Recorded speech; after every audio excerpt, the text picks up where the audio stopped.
మళ్ళీ ఆ వేలల్లో నుంచి ట్రిప్పులెలా ఎళ్తున్నారు అని రాసుకోకండి. ఆ వేలల్లోనే బడ్జెట్‌లోనే దాని ట్రిప్పులెళ్తున్నాం. గురించి అడుగుదామండి. యాక్చువల్లీ ఒక ఇండిపెండెంట్ వుమెన్‌గా ఉంటూ, ఒక అమ్మాయిని పెంచుకుంటూ, తను ఒక మంచి పాత్‌లో తీసుకెళ్తున్న మీరు, లైక్ ఏదైనా ట్రిప్‌కెళ్ళినప్పుడు పోస్ట్ చేసినా, ఏదైనా ఫోటోస్ అలా పోస్ట్ చేసినా, వీళ్ళేదో బాగా సంపాదిచ్చేస్తున్నార్రా, వీళ్ళేదో బాగా ఎర్న్ చేస్తున్నారు, సినిమాల్లో చేస్తే ఇంతెందుకు డబ్బులొస్తాయని డిస్కషన్ కూడా జరిగుండొచ్చు. మీరు కమెంట్స్‌లో వీటిలో సో, అలాంటి వాళ్ళకి మీరేమన్నా any answer to them or ఇన్ని రోజులు ఆవిడ ఆన్సర్ చేస్తుంటారు కదా! So, I will answer this.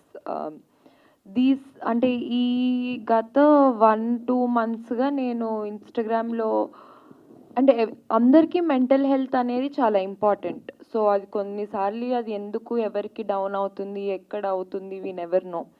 And everybody దా అందరికీ చిన్న ఎస్కేప్ అన్నది కావాలి. ఆ పాజ్ బటన్ మన వర్క్ స్పేస్ నుంచి. సో, ఇప్పుడు ఒక మిడిల్ క్లాస్ వాళ్ళకి ఇన్‌కమ్ ఒక 60,000 రూపీస్ అయినా, వాళ్ళు సేవ్ చేసుకొని రూ. 10,000 ట్రిప్ ఎళ్లి రావచ్చు. సో, మేము అంతే వచ్చి అస్సలు రావు అని కాదు కదా! సో, ఇదివరకు ఆవిడ ఒక్కటే చెయ్యి అయింది. ఇప్పుడు మా ఇద్దరిది అయింది.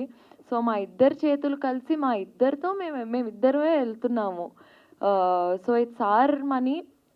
దాంట్లోనే సేవింగ్ చేసుకొని, దాంట్లోనే కొనుక్కొని, కొంచెం దాన్ని లగ్జరీ అనకూడదు. లావిష్‌గా ఎప్పుడు పోతామో తెలియని జీవితాన్ని ఇప్పుడు ఎంజాయ్ చేయకపోతే ఎప్పుడు ఎంజాయ్ చేస్తామన్నది నా కాన్సెప్ట్ అంతే.